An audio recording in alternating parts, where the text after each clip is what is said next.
Good morning. We found the root cause of our drain being backed up. It is a nice tree planted right on top of this seam on a clay lateral. Most of these seams connections look okay, but right above that tree, right where that tree comes down to get some food,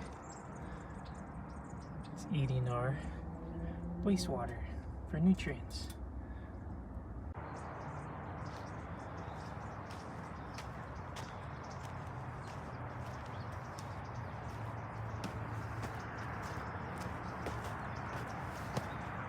That's a clean out.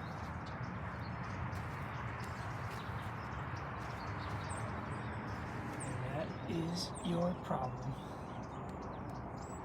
Have a good day.